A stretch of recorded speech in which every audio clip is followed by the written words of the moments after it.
We are now going to move back into the realm of the very human, because we're going to be looking at storytelling and stories in motion. This section is being presented by our friends at We Communications, led by VanderMolen.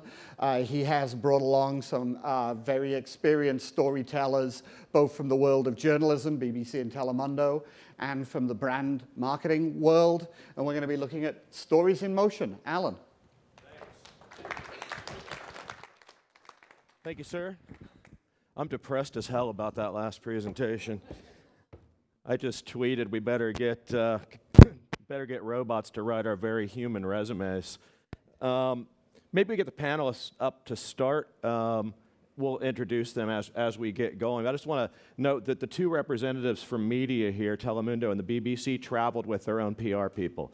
I just want to point that out because I thought it was fairly amusing this morning. And they briefed us, by the way. We're good, I can just go? Look, so the title of this presentation is Stories in Motion, and this is a concept we've been working on as an agency, primarily driven by the fact the media ecosystem today is really dominated by the mobile web. And if we think about the media ecosystem, I like to think about it as an F1 racetrack. And all these cars are content, and we're dropping this live content into this ecosystem constantly, and we have to make sure that it doesn't hit other content, or it hits the content that we want it to hit, and it's delivered to you, the people watching the content. So let's think about our content as race cars in an F1 race, which means we as communicators, to carry on the analogy, become F1 drivers. And what's interesting for an F1 driver is this, that we've got tons of technology, F1 drivers. They've got the pit talking to them, they've got their car talking to them, they talk to their car, and there's all kinds of AI in F1 as well. But the driver still has to exercise skill and judgment, and has to exercise skill and judgment in the art of content and balancing creative and editorial skill with data and insights that we're getting when we're putting content into stories in motion. I'm going to share 3 pieces of data today. We've got a new global study that's coming out 14th of November, but we got a preview of it yesterday, so I want to share it. This is a study that we're doing in the US, the United Kingdom, and in China, and it looks at consumers' relationships with content, the devices they use to get content, and how they interact with it. So let's start with this. In a quick head nod to the WHO, going mobile, what we find is we ask consumers in the UK, China, and the US at different times of the day, what device do they use, or what piece of content do they interact with? So we asked them about newspapers, televisions, you name it, devices, and physical kinds of content. Number one, throughout the day, smartphones. So the first thing we need to know is as we're creating content and as we're driving an F1 vehicle is mobile delivery. That literally not only is the story in motion, the devices that consumers of branded content are using to access it, also literally in motion. The second thing we said is okay, when you're looking at news and information about a brand specifically, and you're considering paid, owned, earned, social, and experiential, what is going to have most likely influence your opinion about that brand?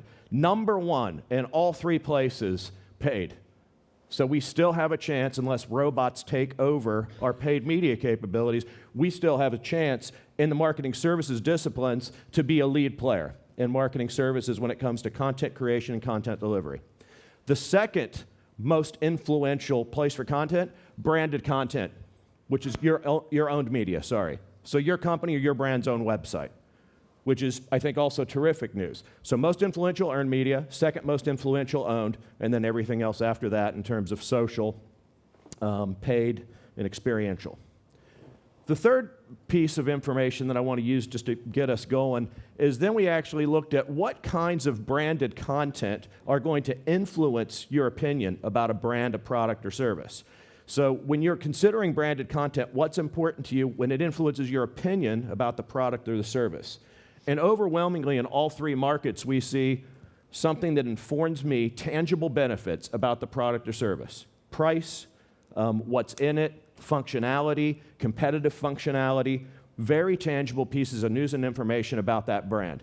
We also, if we go further down here, and I'm not going to give all the data away, we also find is in the China data, far right, is entertaining. Is entertaining. So, is entertaining. I feel like that limping robot. Somebody's going to tweet that I'm going to get killed for being inappropriate, but anyway, never mind. So, as we've got this branded content and we're putting together, it seems intuitive that we want to create content that is informative about our product and services. However, a lot of us now are trying to create content that entertains. And I want to talk on our panel a little bit about how we bring those two things together. In particular, as we have two media owners up here and a brand owner. So with that as a start point for some data, and we can go back to this throughout if we want to, I want to have each one of our panelists, from the bald guy on your right, introduce themselves, say where they're from, give us a bit about what you do, and then we're going to kick it off with some questions, and I am going to give you guys chances to ask some questions, all right? So, Aaron, your role. Sure. So, Aaron Tabas, I am the head of the branded content studio for the BBC called BBC Storyworks in North America, and our primary function is to tell branded content stories for our advertisers. So that's really our product in the way that we speak to our audiences and also build business for us in the branded ecosystem. I'm Jackie Price. I'm the CEO of Endgame, come out of an agency environment. We are an advanced analytics lab, and we take vast amounts of disparate data, connect it, and make it actionable through predictive intelligence. And basically, we work with agencies, we work with marketing organizations inside companies, and we work with media companies. So my name is Alfredo Richard. I run communications for NBC Universal Telemundo Enterprises, which is basically the portfolio of assets at NBC Universal that are targeting the Hispanic market in the US and around the world. We're in the business of, like I say, aggregating eyeballs and monetizing that. I'm Andrea Duvall. I am PR manager at Brown-Forman for our emerging brands group. So Brown-Forman, the name itself might not be recognizable, but you're probably familiar with some of our products. We make Jack Daniel's, Woodford Reserve, and a number of spirits brands. So I'm working on our emerging brands group that's mainly focused in whiskeys, and I'm in-house public relations. Okay, so let's get going. When you're creating content, and Jackie, when you're looking at data to inform content, let's talk about device selection. Are you thinking specific devices and where the consumer or how the consumer is going to consume that content? How conscious are you of platform as you're creating the content? And let's start with you, Andrea. We're very, very conscious of the platform. We are certainly shifting in the mobile direction with most everything that we're doing on a number of our brands within the company. Certainly your smartphones, your mobile devices, as well as virtual reality is becoming a huge opportunity for us to take consumers a little bit closer to our distilleries and the people that work with our brands. We've got a lot of different mobile platforms, everything from brand education, which we know and certainly agree with the research that you're presenting, that's how consumers want to receive information, such as product features. How do you drink our whiskey? What type of information is available for our whiskey right at your fingertips? But mobile is definitely the top resource for information in our brands. Alfredo, we talked a little bit, and fascinating. First of all, you can talk to him about your branded M. Talk about that, but also talk about how the branded M is consuming content and how you're consciously thinking about your content creation and delivery across platforms. It's fascinating this morning. Yeah, so absolutely, the research that you shared is it's totally aligned with the way we are approaching the market, and the way that we're looking at it. If you think we are a brand and a media platform operating in a very fast evolving space, which is the Hispanic market, the largest minority in the United States, and so the way we look at that market is we actually have created a brand to understand that, which is we call it Generation M. And that will be M for mobile, M for multicultural, and M for millennials. So when you look at the market and when you look at these consumers, they're no longer just viewers. We really like to think of them as consumers of video content, regardless of the platform. We totally from development to production and distribution, take into consideration this Generation M approach.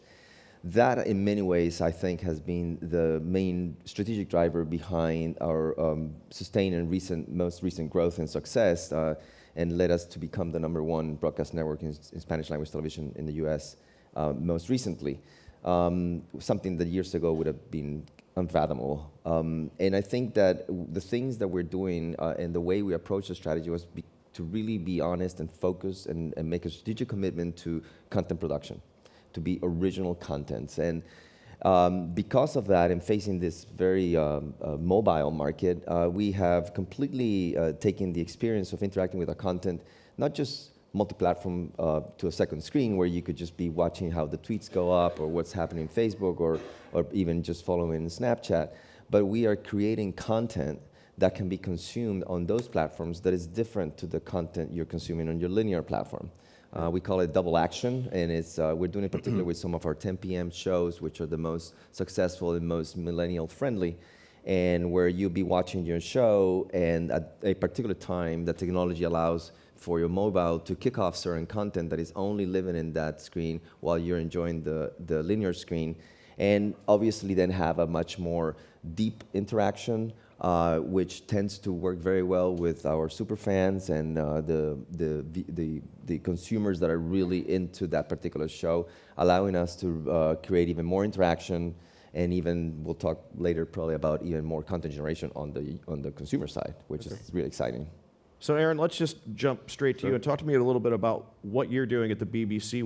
Are you considering devices when you're creating content for marketers? Help us understand your approach. Absolutely. So at the heart of it all for us, as I'm sure we can all agree, the story is first and foremost. And then as we look at how we approach telling that story, the platforms and the devices are absolutely part of that equation. So whether that's planning for production or planning for distribution, it's one of the first things that we think about after we've locked in on a story. And in order to develop really strategic channels for that, you need to understand how people are consuming the content on those channels.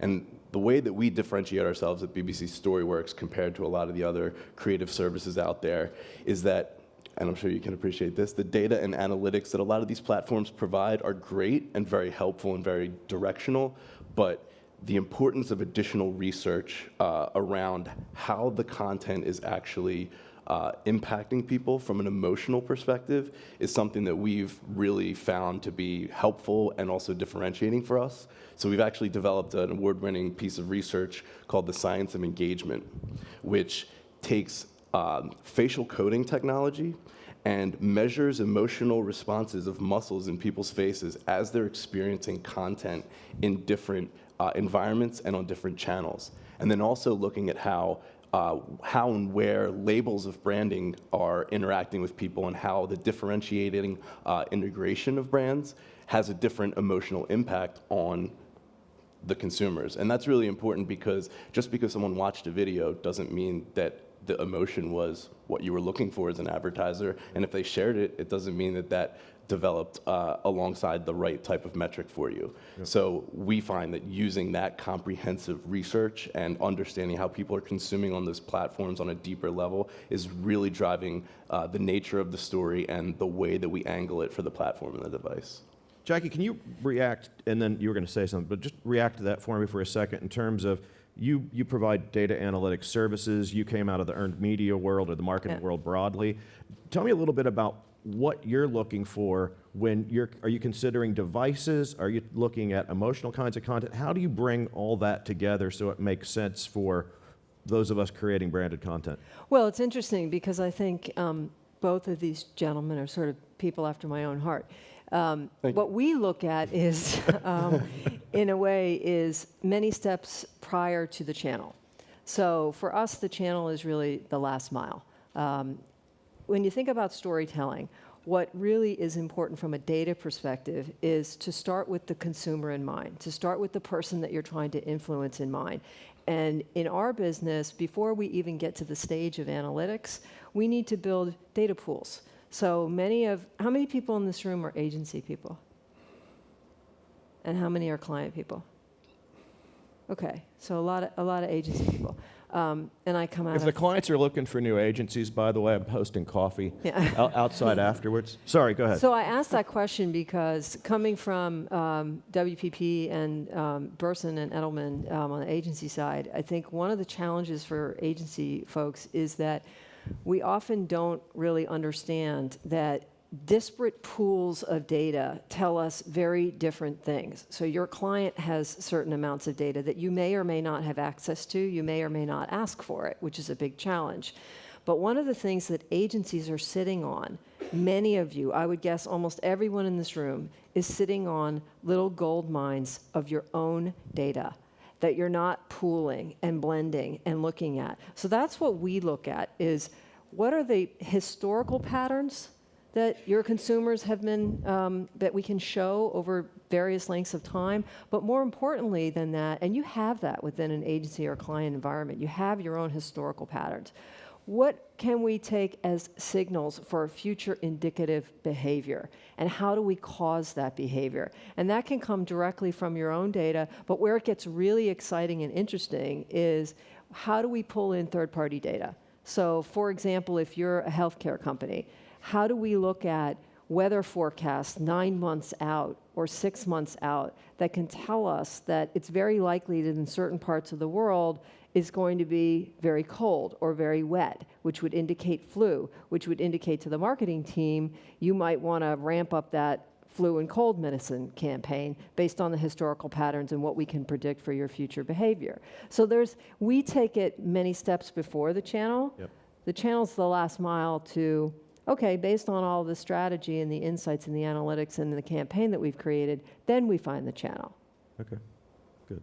Andrea, let's go to you, and then I'm going to follow up with the two media owners with a little bit more specific question. So when you are looking at content and content development,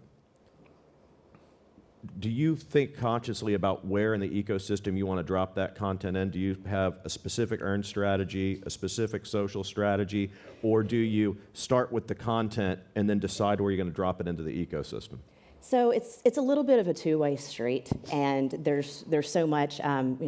We've talked a lot about data. Within our companies, we love data, consumer research in all areas, as far as how people like to consume our products, how people perceive the packaging. We have a lot of data that supports our strategies. So in some cases, yes, it is very, very strategically defined from an earned, owned, and paid element. But then there's also so much of it that is very organic. And we like to think of it with our brands as uncommon knowledge. Yes, there are the very tangible benefits of our products, the product, how the product is made, what the tasting notes are, how you consume it in a cocktail, the history of the distillery, the biography of our master distiller. Those are all very, very important tangible benefits.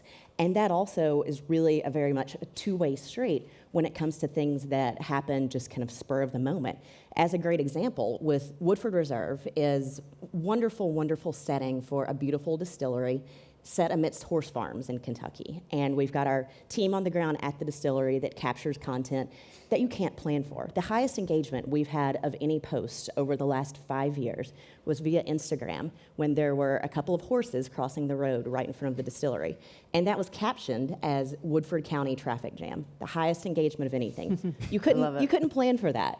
So it's on, and that is on strategy in terms of it's very much on brand, but there's a lot of that spontaneity that occurs. There's also some reactivity that occurs that's still part of the strategy, in that we engage with a lot of a third-party activation.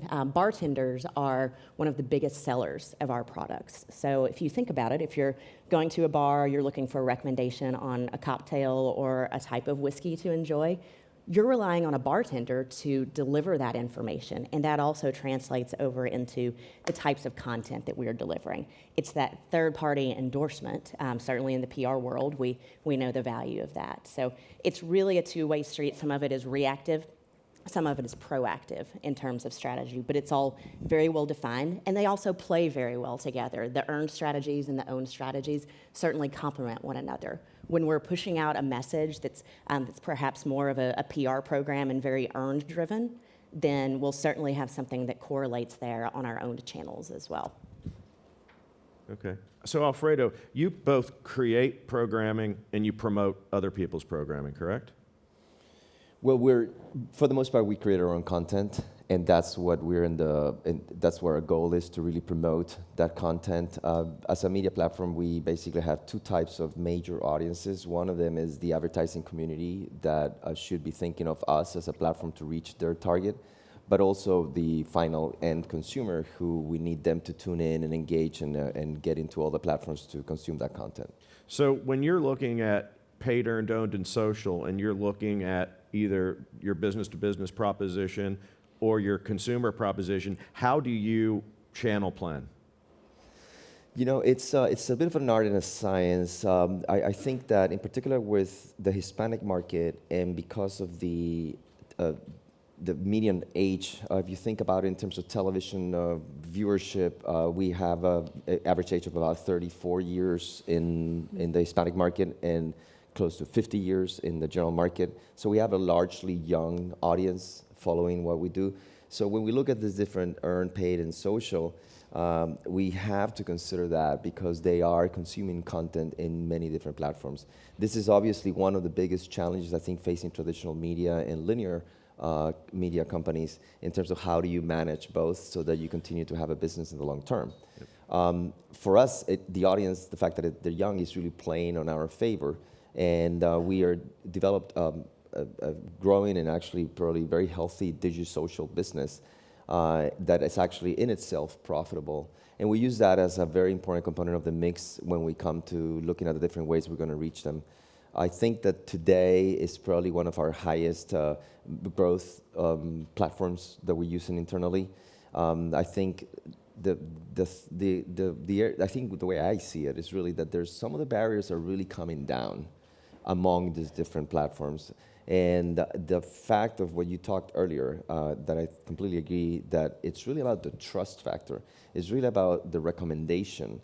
That recommendation is also happening across different platforms. And it's not just in social media where you're going to get some type of endorsement for your product, your show, or your star.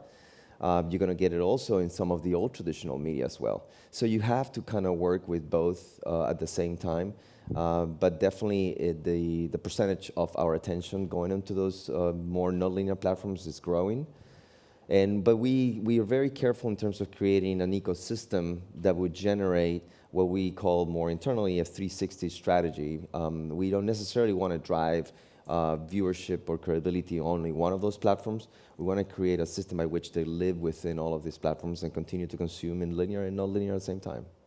Okay, so Aaron, let's pick up from that a little bit. Tell me, so the BBC operating in America, how are you approaching that segment of the market, and how are you marketing in to both advertisers and to viewers? Sure. I mean, the first thing I want to key off on is the trust factor, which I also think is essentially the most important thing, because in the attention economy, that doesn't really matter as a commodity unless there's an advocacy and there's a trust behind it, where you're actually building an experience for someone that's meaningful.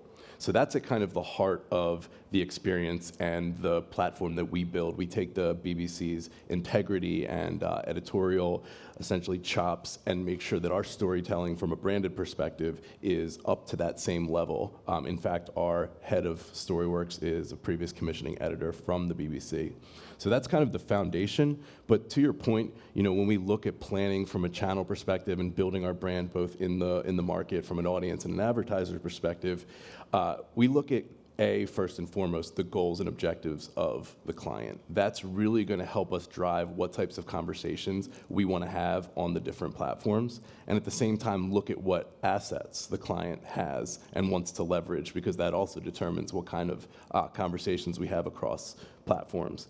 So when you look at that ecosystem of asset and goal and trust and platform, it's really about, again, delivering content that has the right type and level of brand integration to make the highest impact for the campaign to reach its goals. So a very similar approach, and we do a lot of storytelling on behalf of our brands as well. So that's a really heavy focus for us. Okay, so Jackie, I'm going to go to you, and then Andrea, I'm going to come to you, building on what we're going to ask Jackie here. So if we look at the concept of stories in motion, we're basically talking about there's a lot of content already in the marketplace that you can either jump onto, so Yeah. think about that car analogy, or you can drop your own car into that content. Right. Tell me how we should be thinking and using data to help us make those decisions in what is pretty close to a real-time content environment today. Well, interestingly, after talking to dozens and dozens and dozens of CMOs in the last year and a half, I can tell you that there is not one who said to me or to my two partners, what I need is more data. Nobody needs more data. What we need is a way to make that data actionable. And when I say actionable, I think everybody in this room would probably agree that whether you're inside an organization or at an agency, CEOs, CFOs, CMOs are putting a ton of pressure on everybody in marketing now to not just demonstrate marketing results, to demonstrate business results, business growth results. Did this campaign help me sell more of X? Did we get better leads in the sales team? So the days of being able to walk in with simply marketing results, here's your campaign book, gone. And I think we're all aware of that. So what we look at is, in order to deliver business results and confidence, that's really what people want. They want confidence. You're a client. You want confidence from your agencies, I'm sure. But in order to do that, you have to have predictive analytics. So what does that mean? What that essentially means is that, to answer your question, Alan, a little bit, is many of us in marketing, whether you're inside a company or an agency, we rely a lot on social media, to the earlier point. It's a huge channel for communication now. The problem with social media is you lose control of your data. Facebook, Google, Amazon, they know more about your data and your customers probably than you do. So what that means is, in order to create predictive analytics and deliver that business growth, you have to start learning how to use disparate data sets. You have to start figuring out, okay, this is what we know from Facebook, this is what we know from Amazon, this is what we know from other third-party sources, this is what we know from our own historical data pool. And that allows you to look for signals and start to predict. So what should you be looking for? There's no one thing. One thing I would say is, we as marketers have gotten so caught up in tools and reporting. Does anybody know what the Lunascape is? I know Thomas Gensimer knows what it is. It is the most horrifying chart you will ever see. It's basically a chart that fills up an entire legal page of paper with logos about this big of the 5,000 companies plus now that are doing marketing and data analytics reporting. They're all tool sets. It's horrifying. We've gotten really caught up in that and building stacks of tools. And what we really need to focus on is insights and signals and behavior and analysis. That's the gold. Tools are commodities, and if your agency or your account structure is built on bolting tools together, you will be disintermediated by your own clients within a year, because anybody can go out and get a tool subscription. So I don't know if that answers the question, but Successful in frightening me again, thank you. I'll put the Lunascape on our website tonight if anybody wants to look at it. It's horrifying. And seeing how it's changed also 10 years Yeah. ago. Well, it changes like every every week, week. right? But I mean, I think it's really interesting what you guys were talking about, because you're obviously looking at all of that. So Andrea, let's react to what Jackie said a little bit about finding an insight instead of studying data sets.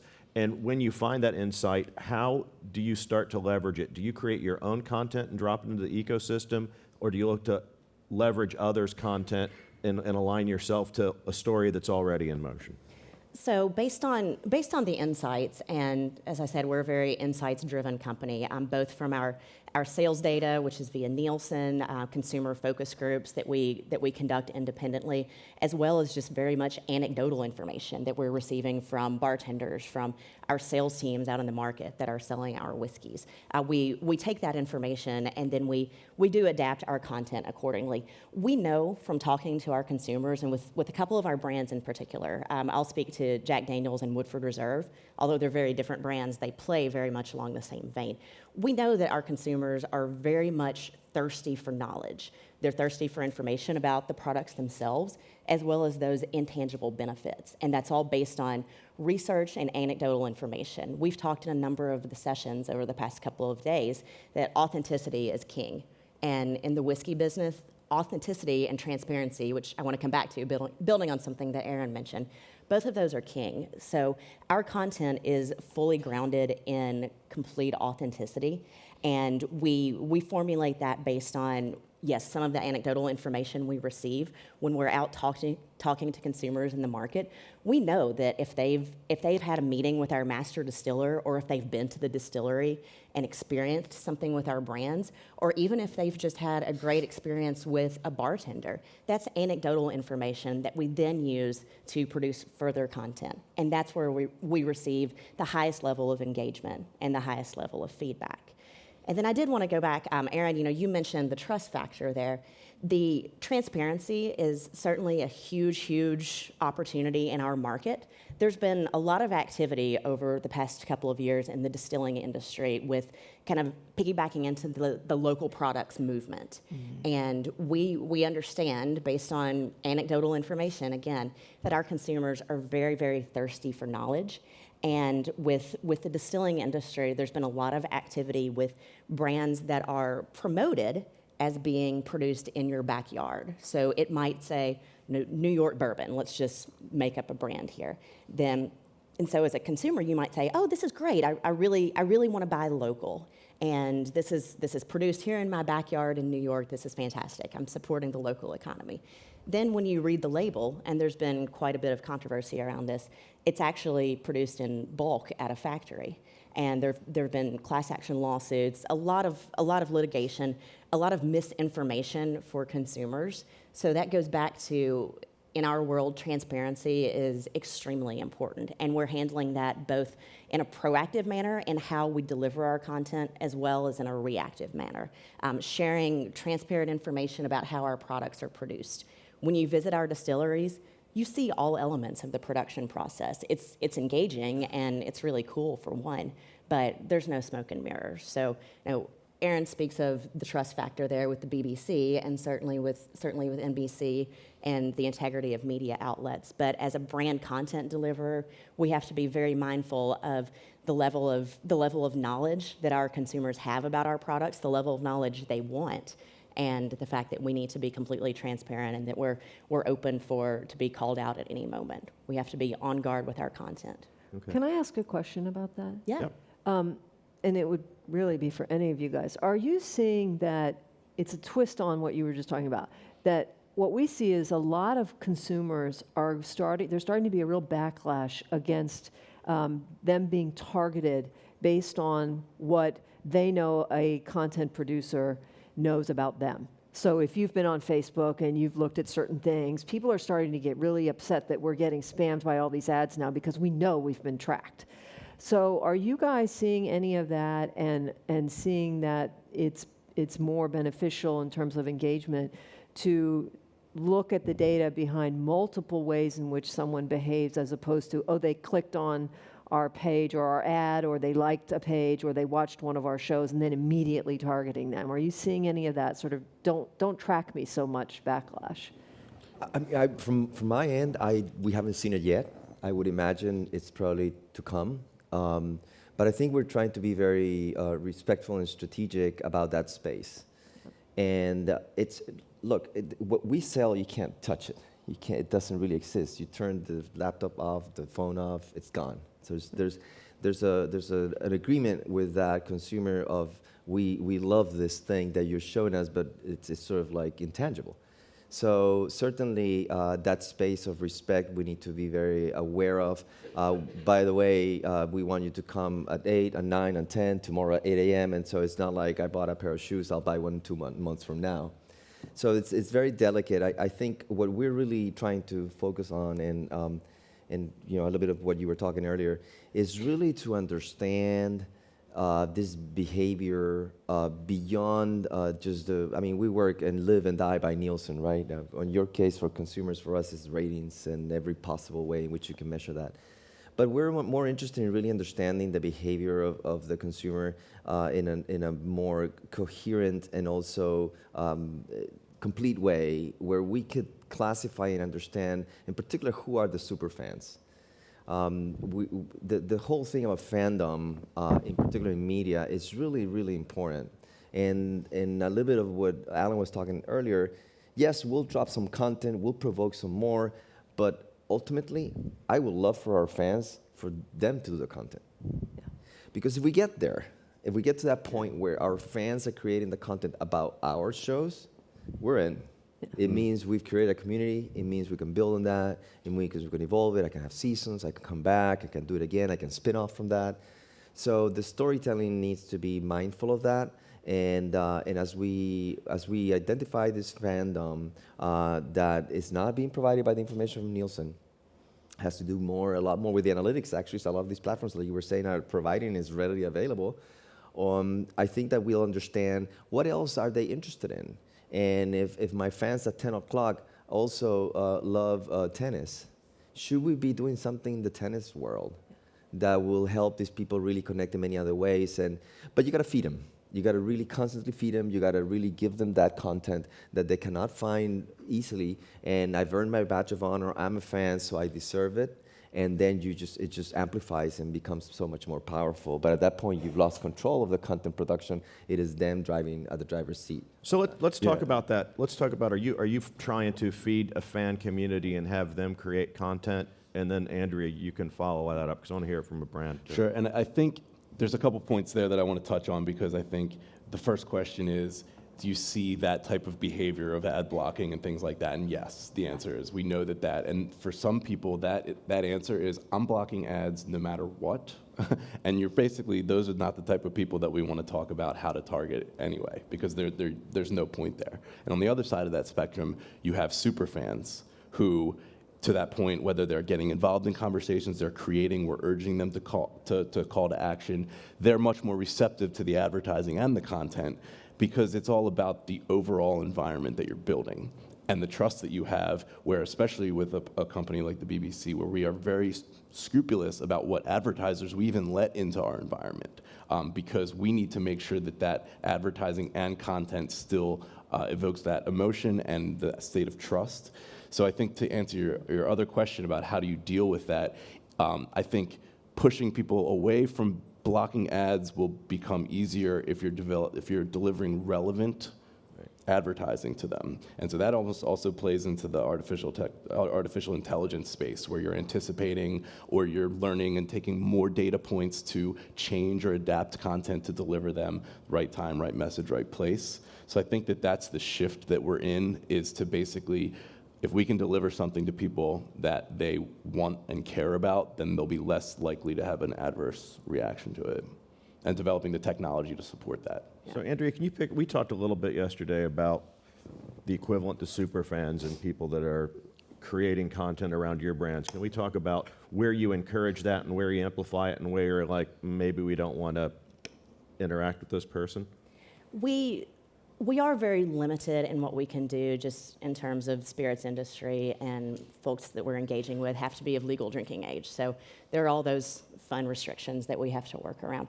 However, we really encourage and actually use content from consumers on a very regular basis. We also do the same with journalists, in particular related to the work with the Kentucky Derby. That's just an extremely fertile ground for content on so many levels. So we have a lot of consumers that are at the Kentucky Derby. One great example is the $1,000 Mint Julep, which is our PR program. It's a flagship program for Woodford Reserve. It's a charity program. And so we have consumers that are interacting with that program on so many levels. Maybe they've bought one of our $1,000 Mint Julep cups at the Derby, and they've come to pick it up, and they're having this wonderful experience, and they post content, and we reshare that. We love it, because that's, again, a third-party endorsement, and that also helps to establish credibility.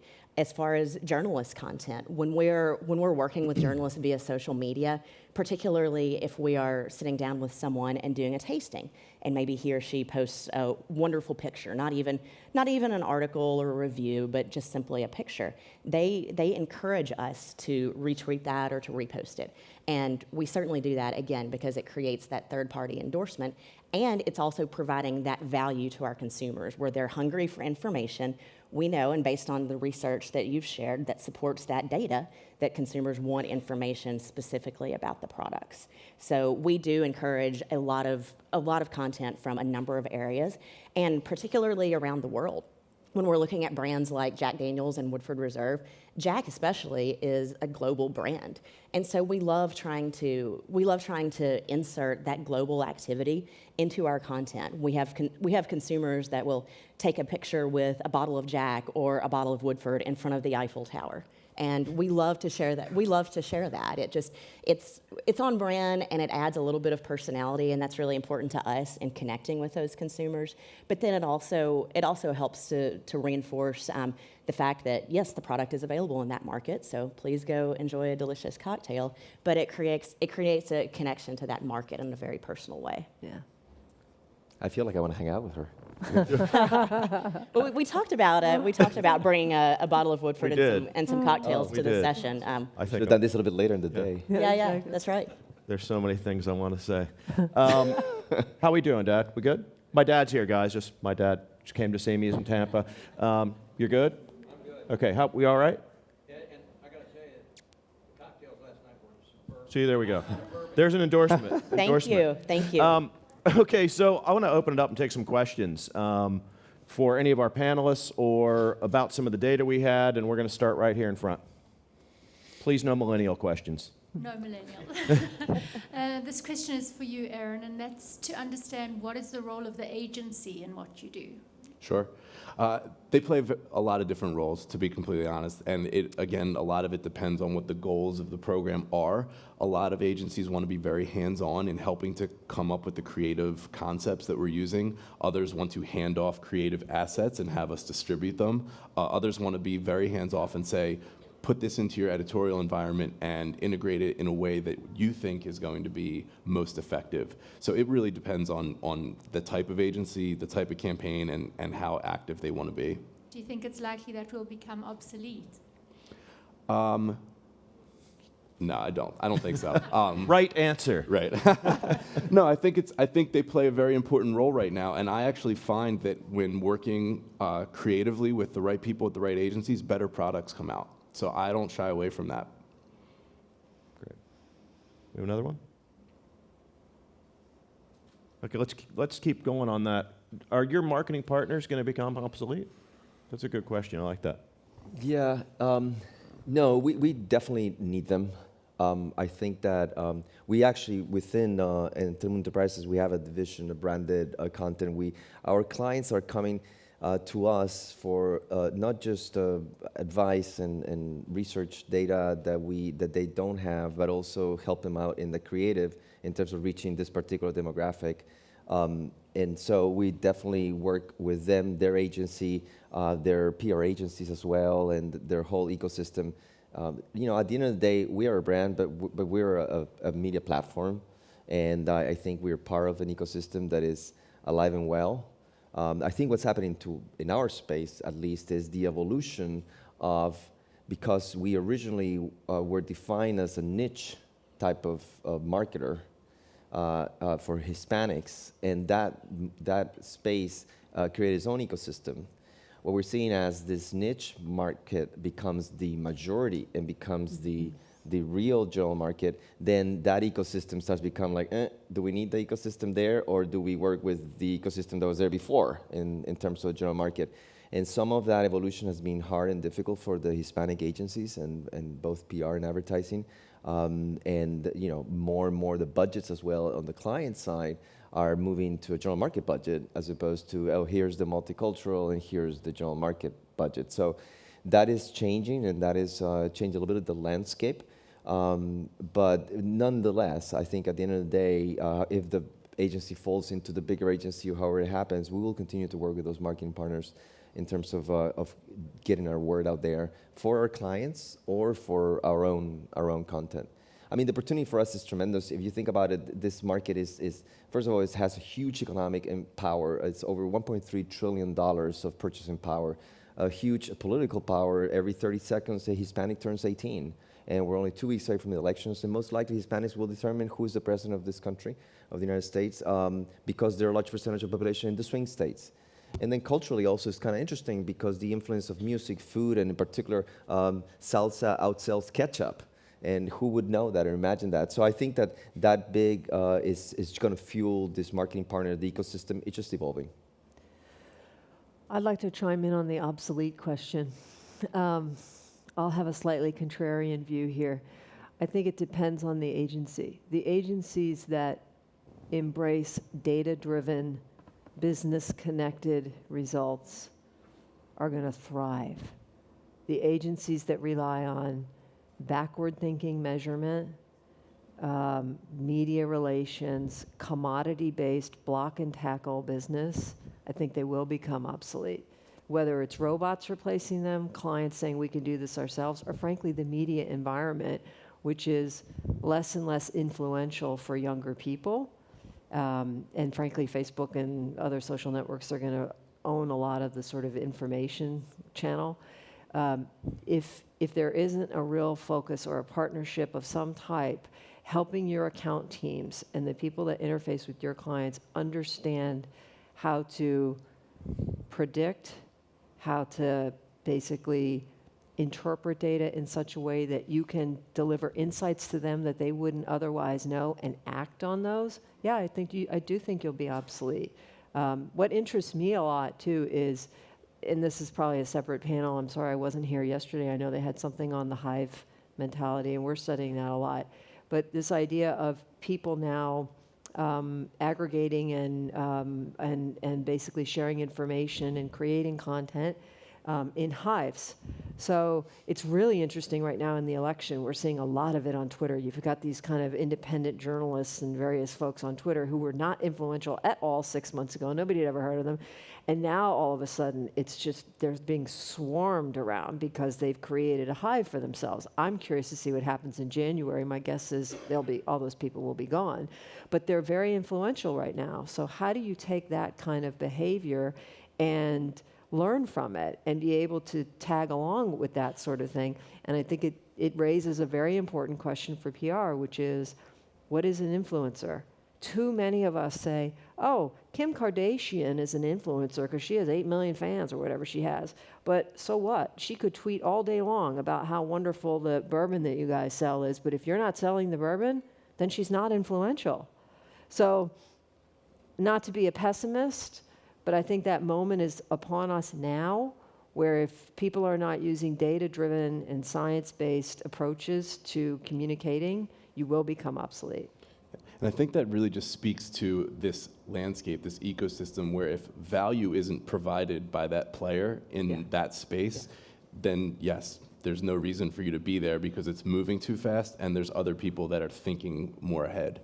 And I think that if you're not placing value as a producer, as an analyst, as a researcher, and kind of anticipating trends or being able to quickly adapt to what's happening to make the most of your messaging, then yeah, there's no place. It's too fast. Yeah. Andrea, kind of last question for you before we wrap up, because now we're on to our agency is going to be obsolete and what you're looking for in an agency. When you work with us, but when you look for agencies, and you've worked with a lot of agencies, when you look for an agency, what are you looking for the agency to deliver for you, since we've got an agency audience here?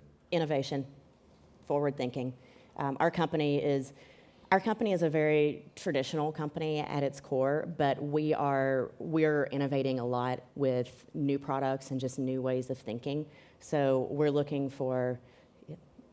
I'll never say I want to be on the front page of the New York Times or I want you to make something go viral, because that's just crazy talk. That's great if you can deliver on that, and if you can, then maybe I want to talk to you. But I'm just kidding. But we're looking for somebody who drives their planning and their strategy on insights and forward thinking, because we understand that's what helps to drive our business forward.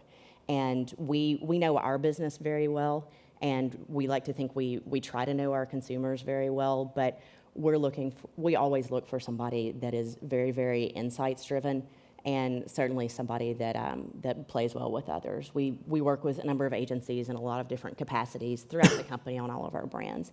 And so having an agency partner that understands their role and how other agencies integrate in moving ideas forward and bringing a strong creative idea that's very collective in nature and buildable as a 360 program is also something that we're definitely top of mind.